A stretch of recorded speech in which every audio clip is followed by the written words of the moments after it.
And we are back with so this is not exactly another series. I started off this series, and the initial videos in this series can be slightly, they're not actually a very uh, listenable, I don't know if that's a word, but because in the previous videos in this series, what I used to do is I simply mark the points in this book. So for those of you who have no idea, I'm talking about this book. Okay, uh, take a good look at it.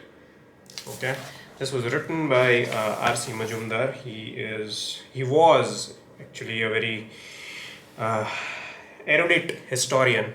Okay, but during the time that he lived, our country was plagued by this obsessive need to please the West, obsessive need to pander to the leftist ideology. We still live in those dynamics. Okay, nothing has changed so much.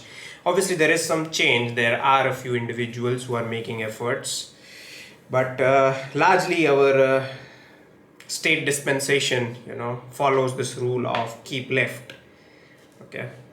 So today we are going to focus on this chapter, that is chapter number 5, Ashoka the Great. Okay, he was an emperor. Now, like I have mentioned in the previous episodes in this series as well, the exact date, okay, the dates for all these things are not exactly fixed. Okay, forget dates. There are also diverging viewpoints about who exactly was Ashok. Okay, why exactly did he end up, uh, you know, promoting the cause of Buddhism? All right, there is significant divergence. There is even for me, it was also something new. We have been taught in school that Ashok was somebody, the greatest emperor that this land has ever seen. Nobody is disputing that fact.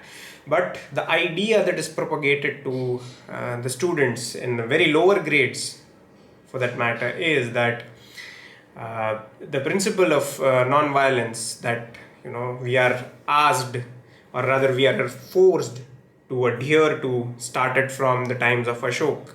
That is which is clearly not the case. We cannot say that Ashoka was the truest manifestation of the Aryan thought that Bharat had in those times. Okay, although he was an emperor, he made only one significant addition to the kingdom, that is Kalinga.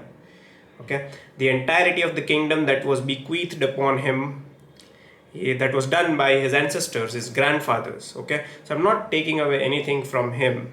Okay, obviously Ashoka was a great king, nobody's taking that away from him, but I'm challenging simply this premise or this idea that we look up to Ashoka with the idea that, oh, he was the one who started this spirit of toleration, and he was the one who shunned this practice of violence, and hence we must shun this idea of having a hard state. Okay, that is all that I'm trying to say through this video.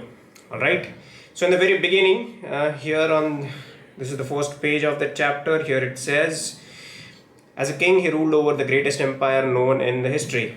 The vast territory extending from Persia to the southern Bharat was bequeathed to him by his predecessors. Like I said, okay, the entirety of the territory or the kingdom that was given to him, it was given to him by his forefathers.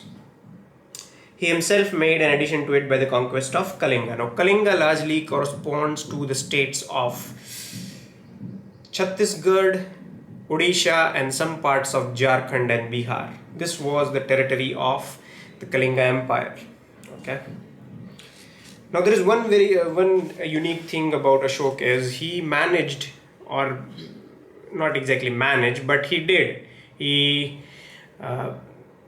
has a lot of edicts. Edicts meanings a lot of engravings on stones and on walls. Okay.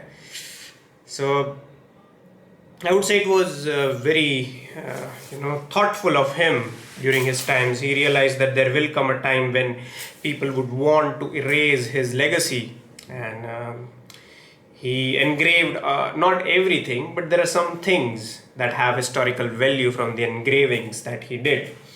Okay, what is very interesting to note as is these inscriptions, along with the traditions recorded in literary texts in both Pali and Sanskrit, help us give a concrete and a comprehensive picture of his life. Ashoka was the first king to issue edicts in order to proclaim his ideals and record his exploits. Okay, so according to what we know, according to the sources that have survived, and according to his edicts, he was the first one who had this idea of engraving rock edicts, and rightly so. To this very day, we know a lot about him, thanks to the rock edicts that have survived largely. Okay. All right. So they were written. The literary sources also, even the Sanskrit and the Pali sources, do mention him. Right. So that's it for the first page.